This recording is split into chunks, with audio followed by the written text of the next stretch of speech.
ಎಲ್ಲರಿಗೂ ನಮಸ್ಕಾರ. ಇಂದಿನ ತರಗತಿಯಲ್ಲಿ ನಾವು GS ಶಿವರುದ್ರಪ್ಪ ಅವರು ಬರೆದಿರುವಂತಹ ಮುಂಬೈ ಜಾತಕ ಎಂಬ ಪದ್ಯಭಾಗದ ಬಗ್ಗೆ ತಿಳಿದುಕೊಳ್ಳೋಣ.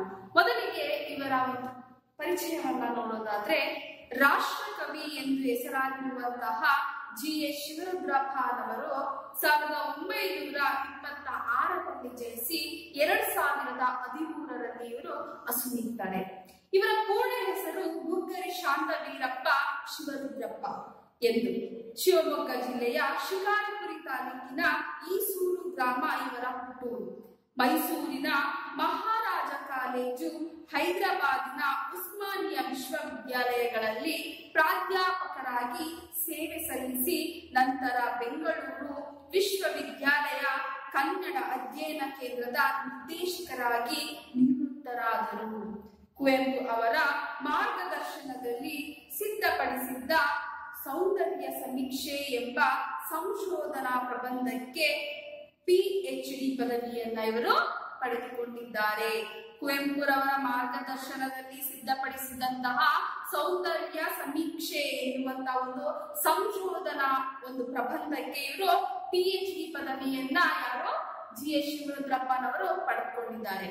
ಪ್ರಮುಖವಾಗಿ ಇವರು ಬರೆದಿರುವಂತಹ ಲೇಖನಗಳು, ಕೃತಿಗಳನ್ನ ನೋಡೋದಾದ್ರೆ, ವಿದ್ವಾಂಸ ಮತ್ತು ವಿಮರ್ಶಕರೆಂದು ಪ್ರಸಿದ್ಧರಾಗಿರುವ GS ಶಿವರುದ್ರಪ್ಪನವರು ಸಾಮಗಾನ, ಚೆಲುವು ಒಲವು, ದೇವಶಿಲ್ಪ, ದೀಪದ ಹೆಜ್ಜೆ, ಕಾರ್ತೀಕ, ತೆರೆದ ದಾರಿ, ಪ್ರೀತಿ ಇಲ್ಲದ ಮೇಲೆ, ವ್ಯಕ್ತ, ಮಧ್ಯ ಮುಂತಾದ ಕವಿತಾ ಸಂಕಲನಗಳನ್ನ ಪರಿಶೀಲನ, ಗತಿಬಿಂಬ ವಿಮರ್ಶೆಯ, ಪೂರ್ವ ಪಶ್ಚಿಮ, ಕಾವ್ಯಾರ್ಥ ಚಿಂತನ, ಗಂಗೆಯ ಶಿಖರಗಳಲ್ಲಿ, ಕರ್ಮಯೋಗಿ, ಮಾಸ್ಕೋದಲ್ಲಿ 22 ದಿನಗಳು ಇತ್ಯಾದಿ ಕೃತಿಗಳನ್ನ ಇವರು ರಚಿಸಿ ಕನ್ನಡ ಸಾರಸ್ವತ ಲೋಕವನ್ನ ಶ್ರೀಮಂತಗೊಳಿಸಿದ್ದಾರೆ. ದಾವಣಗೆರೆಯಲ್ಲಿ ನಡೆದ ಅಖಿಲ ಭಾರತ ಕನ್ನಡ ಸಾಹಿತ್ಯ ಸಮ್ಮೇಳನದ ಅಧ್ಯಕ್ಷರಾಗಿದ್ದ ಶ್ರೀಯುತ ಕಾವ್ಯಾರ್ಥ ಚಿಂತನ ಕೃತಿಗೆ ಕೇಂದ್ರ ಸಾಹಿತ್ಯ ಅಕಾಡೆಮಿ ಪ್ರಶಸ್ತಿ ಇವರಿಗೆ ದೊರಕಿದೆ. ಅಲ್ಲದೆ ನಾಡೋಜ, ಪಂಪ ಪ್ರಶಸ್ತಿ, ನೃಪತುಂಗ ಪ್ರಶಸ್ತಿಗೆ ಇವರು ಭಾಜನರಾಗಿದ್ದಾರೆ. ಕರ್ನಾಟಕ ಸರ್ಕಾರವು ರಾಷ್ಟ್ರಕವಿ ಎಂಬ ಒಂದು ಗೌರವ ಪುರಸ್ಕಾರವನ್ನು ಸಹ ಇವರಿಗೆ ನೀಡಿದ್ದಾರೆ. ಈ ಒಂದು ಪ್ರಮುಖವಾಗಿ ಪದ್ಯ ಭಾಗದಲ್ಲಿ ಕಂಡು ಬರುವಂತಹ ಒಂದು ಮುಖ್ಯವಾದಂತಹ ಅಂಶ ಏನಪ್ಪಾ ಅಂತಂದ್ರೆ, ಶಿವರುದ್ರಪ್ಪನವರ ಮುಂಬೈ ಜಾತಕ ನಗರಕ್ಕೆ ವಲಸೆ ಬಂದಿರುವ ಸಂಖ್ಯೆ ವೃದ್ಧಿಸುತ್ತಿರುವ ಇಂದಿನ ದಿನಕ್ಕೆ ಹೆಚ್ಚು ಪ್ರಸ್ತುತವೆನಿಸಿದೆ. ಮುಂಬೈ ಒಂದು ಜಾತಕವನ್ನ ಇವರು ಏನ್ ಮಾಡ್ತಾ ಇದ್ದಾರೆ, ತಿಳಿಸ್ತಾ ಇದ್ದಾರೆ. ಅಲ್ಲದ ಜನಸಂಖ್ಯೆ ಯಾವ ರೀತಿಯಾಗಿ ನಡ್ಕೊಂಡು ಹೋಗ್ತಾ ಇದೆ ಎನ್ನುವಂಥದ್ದು, ಹೇಗೆ ವೃದ್ಧಿಸ್ತಾ ಇದೆ ಅಂತ. ಪ್ರಕೃತಿಯಿಂದ ದೂರ ಸರಿಯುತ್ತಾ ನಾಗರಿಕರಾದಂತೆಲ್ಲ ನಿಸ್ಸಾರವೂ ನಿರ್ವೀರ್ಯವೂ ಆಗಿಬಿಡುವ ನಾಗರಿಕ ಬದುಕಿನ ದುರಂತವನ್ನ ಈ ಕವಿತೆಯು ದೃಶ್ಯವತ್ತಾಗಿ ಕಣ್ಮುಂದೆ ಇಡುತ್ತದೆ. ಜನರು ನಾಗರಿಕರಾದಂತೆಲ್ಲ ಏನಾಗ್ತಾ ಇದೆ, ಒಂದು ನಿಸ್ಸಾರವಾದಂತಹ ಭಾವನೆಯತ್ತ ಹೋಗಿ ನಾಗರಿಕ ಬದುಕು ಏನಾಗ್ತಾ ಇದೆ, ದುರಂತದತ್ತ ಸಾಗ್ತಾ ಇದೆ ಎನ್ನುವಂತ ಒಂದು ಭಾವನೆಯನ್ನ ಏನ್ ಮಾಡ್ತಾ ಇದ್ದಾರೆ, ಕವಿ ತಿಳಿಸ್ತಾ ಇದ್ದಾರೆ. ಈ ಒಂದು ದೃಶ್ಯವನ್ನ ಕಣ್ಮುಂದೆ ತಂದಿಡುವಂತ ಒಂದು ಸವಾಲನ್ನ ಈ ಪದ್ಯದಲ್ಲಿ ಇವರು ತಿಳಿಸ್ಕೊಡ್ತಾ ಇದ್ದಾರೆ. ಇಂದು ಶಿಕ್ಷಿತರಾದವರೆಂದರೆ ಭಾಷಾ ವಲಯದಿಂದ ದೂರ ಸರಿದವರು. ಶಿಕ್ಷಿತರಾದವರು ಅಂದ್ರೆ ಯಾರು? ಭಾಷಾ ವಲಯದಿಂದ, ನಮ್ಮ ಭಾಷೆಯಿಂದ ದೂರ ಆದವರೇ ಶಿಕ್ಷಿತರಾಗಿದ್ದಾರೆ. ಹಾಗೆ ಸೈಬರಿಕರಾದವರೆಂದರೆ ಜನ ಸಮೂಹದಿಂದ ದೂರ ಆಗುವುದು ಎಂಬಂತ. ಸೈಬರಿಕರು ಅಂತಂದ್ರೆ ಜನ ಸಮುದಾಯ, ತಮ್ಮ ಸ್ವಂತ ಜನ ಸಮುದಾಯದಿಂದ ದೂರಾದವರು ಎಂಬ ಅರ್ಥವನ್ನ ಇಲ್ಲಿ ನೀಡುವಂತದ್ದು. ಪ್ರಸ್ತುತ ಕವಿತೆಯಲ್ಲಿ ನೆರೆಹೊರೆಯವರಲ್ಲಾಗಲಿ ಕರಡು ಬಳ್ಳಿಗಳನ್ನಾಗಲಿ ವಾತ್ಸಲ್ಯ ಮಮಕಾರಗಳನ್ನ ವ್ಯಕ್ತಪಡಿಸಲು ವ್ಯವಧಾನವಿಲ್ಲದ ಅವಸರದ ಯಾಂತ್ರಿಕ ಬದುಕು ಹೊರ ಬಗೆಯಲ್ಲಿ ಅನಾವರಣಗೊಂಡಿದೆ. ತಮ್ಮ ಸ್ವಂತವರಿಂದ ಯಾವುದೇ ರೀತಿಯಾದಂತಹ ಸ್ವಂತವರಿಂದ ವಾತ್ಸಲ್ಯವನ್ನು ಸಹ ಪಡೆಯದೆ, ಹಾಗೆ ವಲಸೆ ಹೋದಂತಹ ವ್ಯಕ್ತಿಗಳಲ್ಲಿ ಯಾವ ರೀತಿಯಾದಂತಹ ಒಂದು ಯಾಂತ್ರಿಕ ಬದುಕು ಇಲ್ಲಿ ರೂಪಿತಗೊಂಡಿದೆ ಎನ್ನುವಂಥದ್ದನ್ನ ಕವಿ ಇಲ್ಲಿ ತಿಳಿಸ್ತಾ ಇದ್ದಾರೆ. ಮುಖ್ಯವಾಗಿ ಮುಂಬೈ ಮತ್ತು ಬೆಂಗಳೂರು ಮುಂತಾದ ಬೃಹತ್ ನಗರಗಳಲ್ಲಿ ವಾಸಿಸುವವರ ಅತಂತ್ರ ಸ್ಥಿತಿ ಮರುಕ ಹುಟ್ಟಿಸುವಂತದ್ದು.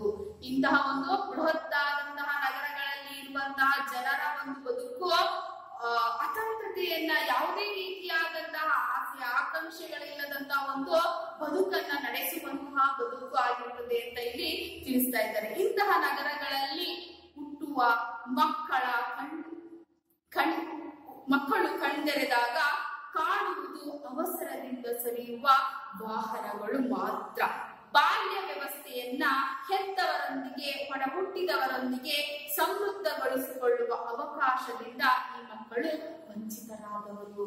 ಇಲ್ಲಿ ಹುಟ್ಟುವಂತಹ ಮಕ್ಕಳು ಕಣ್ ತೆಗೆದ ತಕ್ಷಣ ಇಲ್ಲಿ ನೋಡುವಂತದ್ದೇನು, ಅವಸರದಲ್ಲಿ ಓಡುವಂತಹ ಒಂದು ವಾಹನಗಳು, ಹಾಗೆ ಏನೇನೋ ಎಲ್ಲಾ ಜನಸಂಖ್ಯೆ, ಅಲ್ಲಿನ ಜನತೆ ಏನಾಗಿರ್ತಾರೆ, ಅವರದೇ ಆದಂತಹ ಕಾರ್ಯಗಳಲ್ಲಿ ತಲ್ಲೀನರಾಗಿರ್ತಾರೆ. ಯಾವುದೇ ರೀತಿಯಾದಂತಹ ಮಮಕಾರವಿಲ್ಲದೆ, ಹಾಗೆ ಒಡ ಹುಟ್ಟಿದವರೊಂದಿಗೆ ಸಾಕಾಗುವಷ್ಟು ಮಾತನಾಡುವಂತಹ ಒಂದು ಅವಕಾಶವೂ ಇಲ್ಲದಂತಹ ಒಂದು ಪರಿಸ್ಥಿತಿ ಆ ಒಂದು ಬೃಹತ್ ನಗರಗಳಲ್ಲಿ ಕಾಣುವಂತಹದ್ನ ಇಲ್ಲಿ ಏನ್ ಮಾಡಿದ್ದಾರೆ ಕವಿ ಶಿವರುದ್ರಪ್ಪನವರು ಚಿತ್ರಿಸಿದ್ದಾರೆ ಅಂತ ತಿಳಿಸಬಹುದು. ಇಲ್ಲಿ ಒಂದು ಯಾಂತ್ರಿಕ ಬದುಕು ಯಾವ ರೀತಿಯಾಗಿ ಮನುಷ್ಯ ತನ್ನ ಒಂದು ಮನುಷ್ಯತ್ವವನ್ನ ಮೀರಿ ನಡೆಯುವಂತಹ ಒಂದು ಗುಣಗಳು, ಅಂದ್ರೆ ತನ್ನ ಸ್ವಂತಿಕೆ ಇಲ್ಲದೆ ಯಾಂತ್ರಿಕವಾಗಿ ಬದುಕುವಂತಹ ಒಂದು ಜೀವನವನ್ನ ಇಲ್ಲಿ ಏನ್ ಮಾಡಿದ್ದಾರೆ, ಚಿತ್ರಿಸಿದ್ದಾರೆ ಕವಿಗಳು.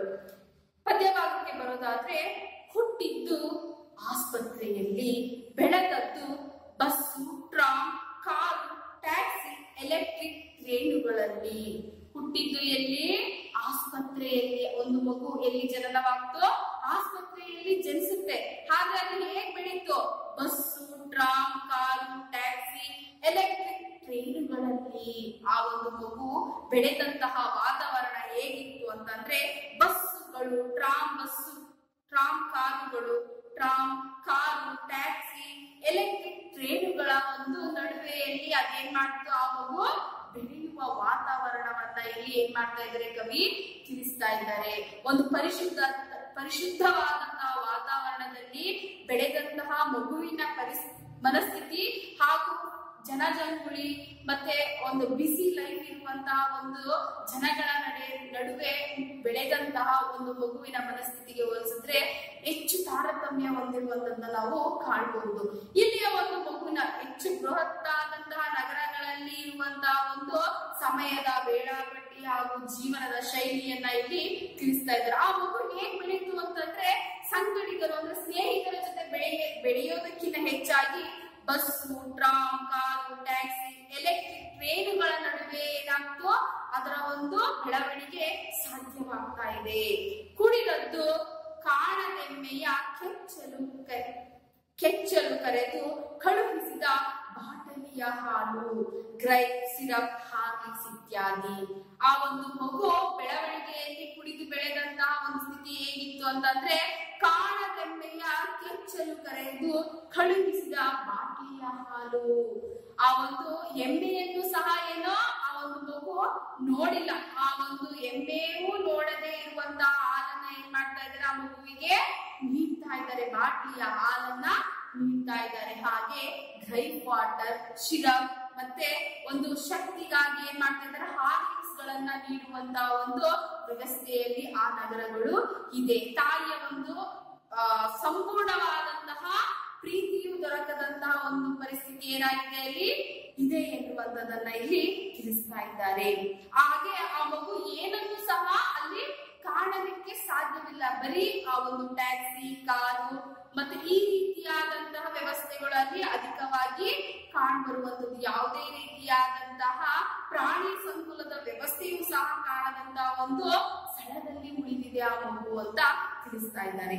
ಕಂಡದ್ದು ಬೆಳಗಿನಿಂದ ಸಂಜೆಯ ತನಕ ಲಕ್ಷ ಚಕ್ರದ ಉರುಳು, ಅವಸರದ ಹೆಜ್ಜೆಯ ಮೇಲೆ ಸರಿವ ಸಾವಿರ ಕುರಳು. ಆ ಮಗು ಕಾಣ್ತಾ ಇರೋದು ಏನು?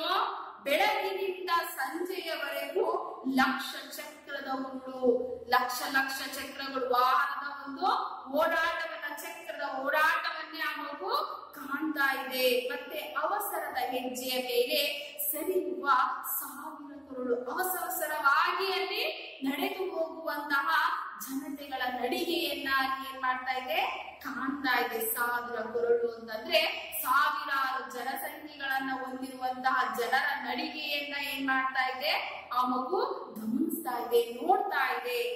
ಕಲಿತದ್ದು ಆ ಮಗು ಏನನ್ನ ಕಲಿತು ಅಂದ್ರೆ, ಕ್ಯೂ ಅಲ್ಲಿ ನಿಲ್ಲು, ಫುಟ್ಪಾತಿನಲ್ಲೇ ಸಂಚರಿಸು, ರಸ್ತೆ ದಾಟುವಾಗ ಎಚ್ಚರಿಕೆ, ಓಡು, ಎಲ್ಲಿಯೂ ನಿಲ್ಲದಿರು, ಹೇಗೋ ಅವರಿವರ ತಳ್ಳಿ ಮುನ್ನುಗ್ಗು, ಎಲ್ಲಾದರೂ ಸರಿಯೇ ಬೇರೂರು ಹೀರು.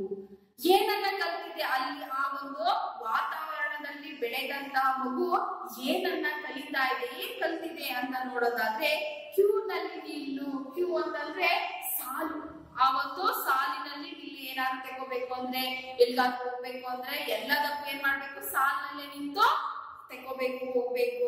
ಕ್ಯೂ ನಲ್ಲಿ ನಿಲ್ಲುವಂತದ್ದು ಅಂದ್ರೆ ಅಷ್ಟು ಜನಸಂಖ್ಯೆಯನ್ನ ಒಳಗೊಂಡಿದೆ ಆ ನಗರ ಅಂತ ಹೇಳ್ತಿದ್ದಾರೆ.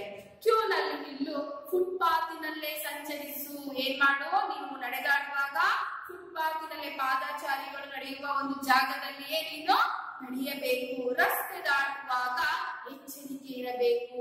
ಆ ಒಂದು ನಗರದಲ್ಲಿ ನಾವು ಒಂದು ರಸ್ತೆಯಿಂದ ಮತ್ತೊಂದು ರಸ್ತೆಗೆ ಹೋಗ್ಬೇಕಾದ್ರೆ ಏನಿರ್ಬೇಕು, ಹೆಚ್ಚು ಎಚ್ಚರಿಕೆಯನ್ನ ವಹಿಸಬೇಕು ಅಂತ ತಿಳಿಸ್ತಿದ್ದಾರೆ.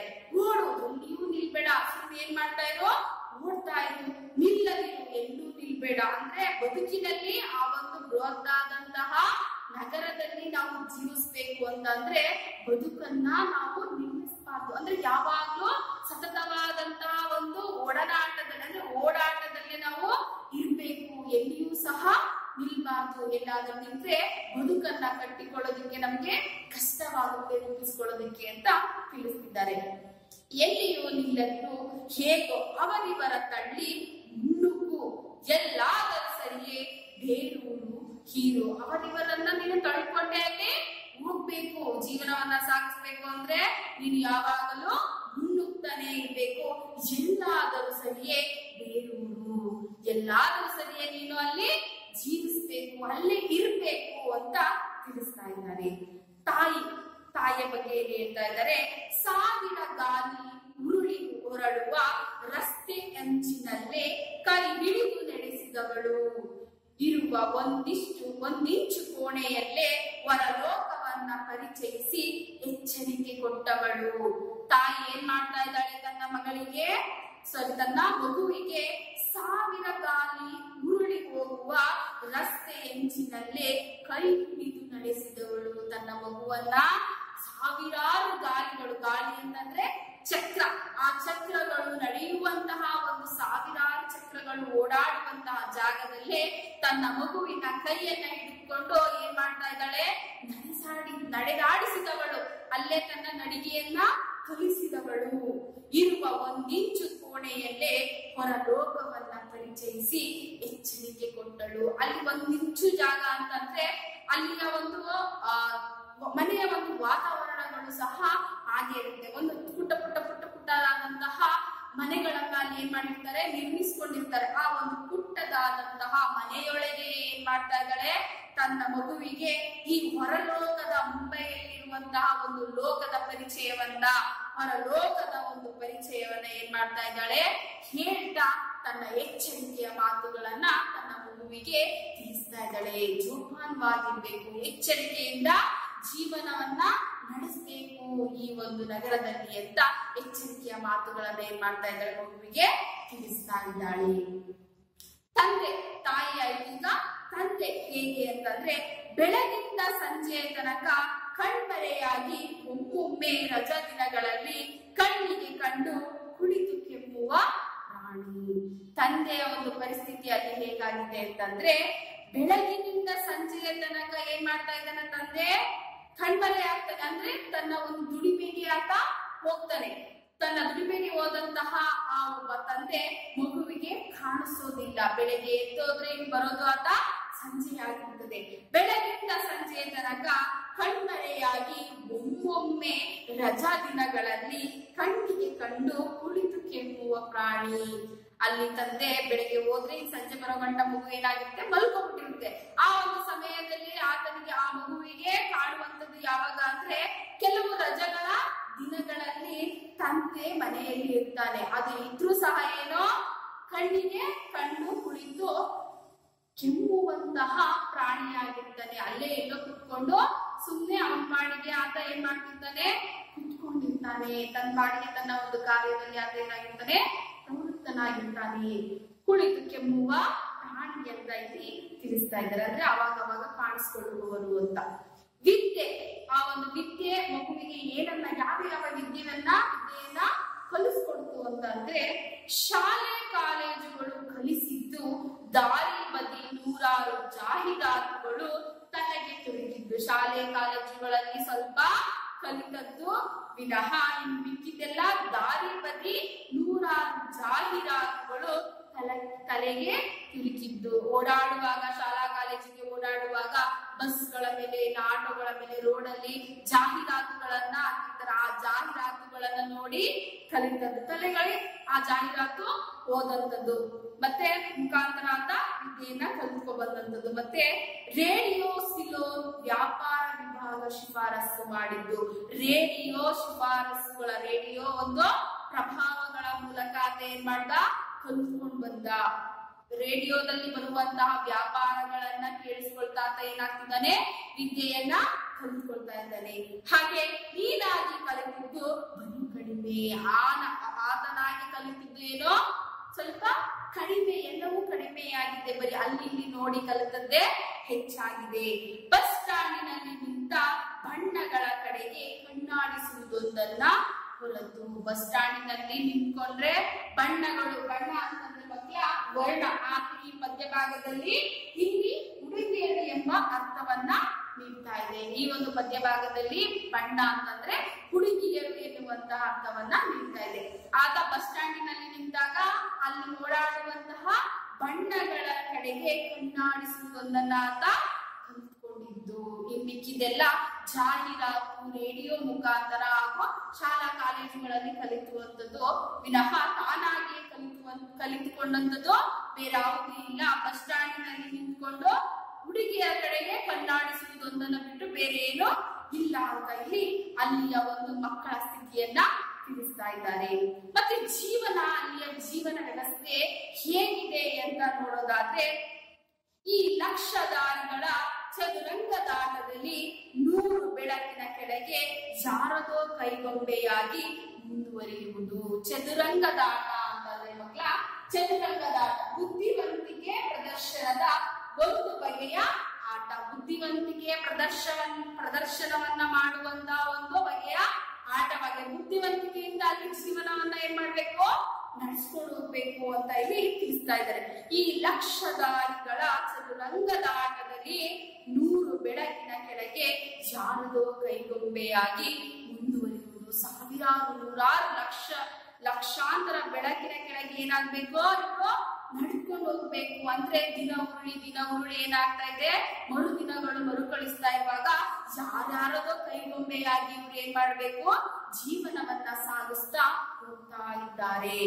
ಏಳುವುದು ಬಟ್ಟೆಯಲ್ಲಿ ಮೈ ತುರುಕಿ ಓಡುವುದು, ರೈಲನ್ನು ಬಸ್ಸನ್ನು ಹಿಡಿದು ಸಾಯಂಕಾಲ ಸೋತು ಸುಸ್ತಾಗಿ ರೆಪ್ಪೆಯ ಮೇಲೆ 10 ಮಣ ಆಯಾಸವನ್ನ ಹೊತ್ತು 11 ಗಂಟೆ ಹೊಡೆಯುವಾಗ ಮನೆಯಲ್ಲಿ ಕಾದು ಕಾದು ತೂಕಡಿಸಿ ಮಂಕಾದ ಮಡದಿಯನ್ನ ಎಚ್ಚರಿಸುವುದು. ಏನೋ ಯಾರದೋ ಕೈಗೊಂಬೆಯಾಗಿರುವಂತಹ ವ್ಯಕ್ತಿಗಳು, ಅಲ್ಲಿನ ವ್ಯಕ್ತಿಗಳು ಏನಾಗಿರ್ತಾರೆ, ಬೆಳಗಾಗಿದ ತಕ್ಷಣ ಏಳುವಂಥದ್ದು, ಎದ್ದೇಳಿ ಫ್ರೆಶ್ ಅಪ್ ಆಗಿ ಅವರ ಒಂದು ಕಾರ್ಯಚಟುವಟಿಕೆಯನ್ನ ಮುಗಿಸ್ಕೊಂಡು ಏನ್ ಮಾಡ್ತಾರೆ, ಅವಸರದಲ್ಲೇ ಬಟ್ಟೆಯಲ್ಲಿ ಮೈ ತುರುಕಿ ಬಟ್ಟೆನ ಎತ್ಕೊಳ್ಳೋದು, ಬೇಗ ಬೇಗ ಮೈಗೆ ಹಾಕೊಂಡು ಓಡುವುದು. ಊಟವನ್ನು ಮಾಡದೆ ಸಹ ತಿಂಡಿಯನ್ನು ತಿನ್ನದೆ ಏನ್ ಮಾಡ್ತಾ ಇರ್ತಾರೆ, ಓಡ್ತಾ ಇರ್ತಾರೆ. ಯಾರ್ದೋ ಕೈಗೊಂಬೆ ಆಗಿರ್ತಾರಲ್ಲ, ಇಲ್ಲಾಂದ್ರೆ ಅಲ್ಲಿಯ ಜೀವನ ಏನಾಗಿರುತ್ತೆ, ತುಂಬಾ ಕಷ್ಟವಾಗಿರ್ತದೆ. ಮೈ ತುರುಕಿ ಓಡುವುದು, ರೈಲನ್ನು ಬಸ್ಸನ್ನು ಹಿಡಿಯುವುದು. ಯಾವ್ದು ಸಿಗುತ್ತೆ, ಯಾವ ವಾಹನ, ಯಾವ ವೆಹಿಕಲ್ ಸಿಗುತ್ತೆ ಅದಕ್ಕೆ ಹತ್ಕೊಳ್ಳೋದು, ಬೇಗ ಬಸ್ಸು ರೈಲು ಏನ್ ಸಿಗುತ್ತೆ ಟ್ಯಾಕ್ಸಿನೋ ಅದಕ್ಕೆ ಹತ್ತಿ ಓಡುವಂಥದ್ದು, ಬೇಗ ಬೇಗ ಹೋಗುವಂಥದ್ದು.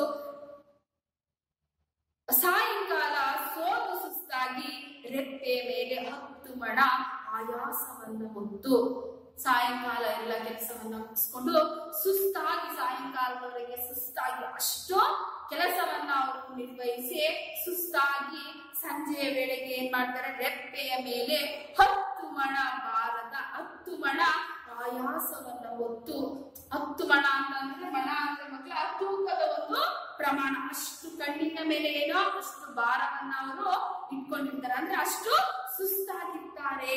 ರೆಪ್ಪೆಯ ಮೇಲೆ 10 ಮಣ ಆಯಾಸವನ್ನ ಹೊತ್ತು 11 ಗಂಟೆ ಹೊಡೆವಾಗ ಮನೆಯಲ್ಲಿ ಕಾದು ಕಾದು ತೂಕಡಿಸಿ ಮಂಕಾದ ಮಡದಿಯನ್ನ ಎಚ್ಚರಿಸುವುದು. ಬೆಳಗ್ಗೆ ಓದೋರು ಬರೋದು, ಸಂಜೆ ಅಂದ್ರೆ ರಾತ್ರಿ ಆಗಿರುತ್ತೆ, ಊಟದ ಸಮಯವೂ ಸಹ ಏನಾಗಿರುತ್ತೆ, ಮುಗ್ದೋಗಿರುತ್ತೆ. ಆ ಒಂದು ಸಮಯಕ್ಕೆ ಬರುವ ಹೊತ್ತಿನಲ್ಲಿ ತನ್ನ ಮಡದಿ ಏನಾಗಿರ್ತಾಳೆ, ಪತಿಗೋಸ್ಕರ ಕಾದು ಕಾದು ಆಕೆಯೂ ಸಹ ಏನೋ ನಿದ್ದೆಯಲ್ಲಿ ಜಾರಿರ್ತಾಳೆ, ಅಂದ್ರೆ ಅಷ್ಟು ತೂಕಡಿಕೆಯನ್ನ ಸಹ ಅವಳು ಮಾಡ್ತಾ ಇರ್ತಾಳೆ, ತೂಕಡಿಸ್ತಾ ಇರ್ತಾಳೆ. ಆ ತೂಕಡಿಕೆಯಲ್ಲಿಯೂ ಸಹ ಗಂಡ ಏನ್ ಮಾಡ್ತಾನೆ, ಬಂದು ಎಚ್ಚರಿಸ್ತಾನೆ. ಎಚ್ಚರಿಸಿ ಊಟವನ್ನ ಕೇಳಿದಾಗ ತಣ್ಣಗೆ ಕೊರೆವ ಕೂಳುಂಡು, ಅಂದ್ರೆ ಊಟ ಏನಾಗಿರುತ್ತೆ ಅಷ್ಟೊತ್ತಿಗೆ ಎಲ್ಲ ಆರೋಗಿರುತ್ತೆ. ಆ ತಣ್ಣಗೆ ಅಂದ್ರೆ ತಣ್ಣಗಿರುವಂತಹ ಕೂಳು ಅಂದ್ರೆ ಅನ್ನ, ಆಹಾರವನ್ನ ಕೂಳುಂಡು ಅಂದ್ರೆ ತಿನ್ಕೊಂಡು ಬಾಡಿಗೆ ಮನೆಯ ನೆರಳಿನ ಕೆಳಗೆ, ಬಾಡಿಗೆ ಮನೆ ಅಲ್ಲಿರುವಂತವ್ರು ಮಕ್ಕಳ ಹೆಚ್ಚಾಗಿ ಬಾಡಿಗೆ ಮನೆಯಲ್ಲೇ ಇರುವಂತ ವ್ಯಕ್ತಿಗಳಾಗಿರ್ತಾರೆ. ಸ್ವಂತ ಮನೆಯನ್ನ ತೆಗೆದುಕೊಂಡು ನಿರ್ಮಿಸ್ಬೇಕು, ಸ್ವಂತ ಒಂದು ಮನೆಯನ್ನ ನಿರ್ಮಿಸ್ಬೇಕು ಅಂತಂದ್ರೆ ಅಲ್ಲಿ ತುಂಬಾ ಕಷ್ಟವಾದಂತಹ ಮಾತು. ಆದ್ರಿಂದ ಅಲ್ಲಿಗೆ ವಲಸೆ ಹೋದಂತಹ ವ್ಯಕ್ತಿಗಳು ಹೆಚ್ಚಾಗಿ ಏನ್ ಮಾಡ್ತಾರೆ, ಬಾಡಿಗೆ ಮನೆಯಲ್ಲಿ ನೆಲೆಯೂರುತ್ತಾರೆ. ಊಟವಾದ ನಂತರ ಬಾಡಿಗೆ ಮನೆಯ ನೆರಳಿನ ಕೆಳಗೆ, ಬಾಡಿಗೆ ಮನೆಯ ಒಂದು ನೆರಳಿನ ಕೆಳಗೆ ಏನ್ ಮಾಡ್ತಾರೆ, ಮತ್ತೆ 1000 ಗಾಳಿ ಉಜ್ಜುವ ಕನಸು ಬಂಡಿಯ ಕೆಳಗೆ ಮಲ್ಕೊಂಡಿದ ತಕ್ಷಣ ಆ ಒಂದು ಮನೆಯಲ್ಲಿ ಬಾಡಿಗೆ ಮನೆಯಲ್ಲಿ ಮಲಗಿ ಕಣ್ಣನ್ನ ಮುಚ್ಚಿದ ತಕ್ಷಣ 1000 ಗಾಳಿ ಉಜ್ಜುವ ಕನಸು ಬಂಡಿಯ ಕೆಳಗೆ ಮತ್ತೆ ಬೇಗ ಏನಾಗ್ಬೇಕು, ಹೇಳ್ಬೇಕು, ಹೋಗ್ಬೇಕು ಅನ್ನುವಂತಹ ಒಂದು ಪ್ರಜ್ಞೆಯಲ್ಲಿ ಅವರು ಇರ್ತಾರೆ. ಅದೇ ಕನಸನ್ನ ಅವ್ರು ಏನ್ ಮಾಡ್ತಾ ಇರ್ತಾರೆ, ಕಾಣ್ತಾ ಇರ್ತಾರೆ. 1000 ಗಾಳಿ ಉಜ್ಜುವ, 1000 ಚಕ್ರಗಳು ಓಡುವಂತಹ ಕನಸಿನ ಒಂದು ಬಂಡಿಯ ಕೆಳಗೆ ಮತ್ತೆ ಮತ್ತೆ ಅದನ್ನೇ ಏನ್ ಮಾಡ್ತಿರ್ತಾರೆ, ಮರುಕಳಿಸ್ತಾ ಇರ್ತಾರೆ. ಯೋಚನೆಯನ್ನ ಮಾಡಿಕೊಂಡು ಹಾಸುಗಂಬಿಯ ಹಾಗೆ ತತ್ತರಿಸ್ತಾ ಮಲಗುವರು. ಹಾಸುಗಂಬಿ ಅಂತಂದ್ರೆ ರೈಲು ಹಳಿ. ಆ ಒಂದು ರೈಲು ಹಳಿಯ ಮೇಲೆ ರೈಲು ಓಡಾಡುವಾಗ ಹೇಗೆ ತತ್ತರಿಸುತ್ತೋ ಅಂದ್ರೆ ಕಂಪಿಸುತ್ತೆ, ಹೀಗೆ ಕಂಪಿಸು ನಡುಗುತ್ತೋ ಟ್ರೈನ್ ಹೋಗುವಾಗ. ಆ ರೀತಿಯಾಗಿಯೇ ಅಲ್ಲಿಯ ವ್ಯಕ್ತಿಗಳು ಮಲಗುವಾಗ ಆ ಒಂದು 1000 ಚಕ್ರಗಳು ತಮ್ಮ ಕೆಲಸಗಳನ್ನ ನೆನಪಿಸ್ಕೊಂಡು ಏನ್ ಮಾಡ್ತಾರೆ, ಮತ್ತೆ ಬೇಗ ಹೇಳ್ಬೇಕು, ಬೇಗ ಹೋಗ್ಬೇಕು ಎನ್ನುವಂತ ಒಂದು ನೆನಪಿನಲ್ಲಿ ಏನ್ ಮಾಡ್ತಾರೆ, ಚಕ್ರಗಳು, ಆ ಗಾಲಿಯ ಚಕ್ರ, ರೈಲು ಗಾಲಿಯ ಚಕ್ರ ಅಂದ್ರೆ ರೈಲು ಹಳಿಗಳ ಮೇಲೆ ರೈಲು ಹೋದಾಗ ಆ ಹಳಿ ಹೇಗೆ ನಡುಗುತ್ತೋ ಆ ರೀತಿಯಾಗಿ ತತ್ತರಿಸುತ್ತಾ ನಡುಗುತ್ತಾ ಕಂಪಿಸುತ್ತಾ ಅದನ್ನೇ ನೆನಪಿಸ್ಕೊಳ್ತಾ ಏನ್ ಮಾಡ್ತಿರ್ತಾರೆ, ಮಲ್ಕೊಳ್ತಾರೆ, ನಿದ್ರೆಯನ್ನ ಮಾಡ್ತಾರೆ ಅಂತ ಇಲ್ಲಿ ಕವಿ ಶಿವರುದ್ರಪ್ಪನವರು ತಿಳಿಸ್ತಾ ಇದ್ದಾರೆ. ಅಂದ್ರೆ ಒಂದು ಬೃಹತ್ತಾದಂತಹ ನಗರಗಳಲ್ಲಿ ಅನುಭವಿಸುವಂತಹ ಕಷ್ಟ ಸುಖಗಳನ್ನ ಇವರು ಪೂರ್ಣವಾಗಿ ಕವಿ ಚಿತ್ರಿಸಿದ್ದಾರೆ. ಅಲ್ಲದೆ ಅಲ್ಲಿನ ಮಗುವಿನ ಪರಿಸ್ಥಿತಿ, ಯಾರು ಸಹ ಗೆಳೆಯರಿಲ್ಲದೆ ಮತ್ತೆ ಸಂಬಂಧಿಕರಿಲ್ಲದೆ ಯಾವುದೇ ಒಂದು ವಾತ್ಸಲ್ಯವನ್ನೇ ಪಡೆಯದೆ ಬೆಳೆಯುವಂತಹ ಮಗುವಿನ ಪರಿಸ್ಥಿತಿ, ಹಾಗೂ ಸಂಜೆಯ ತನಕ, ಬೆಳಗಿನಿಂದ ಸಂಜೆಯ ತನಕ ಇರುವಂತಹ ಒಂದು ಆ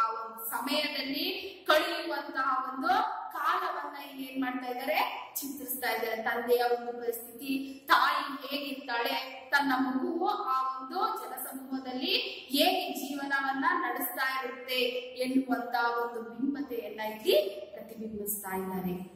ಧನ್ಯವಾದಗಳು.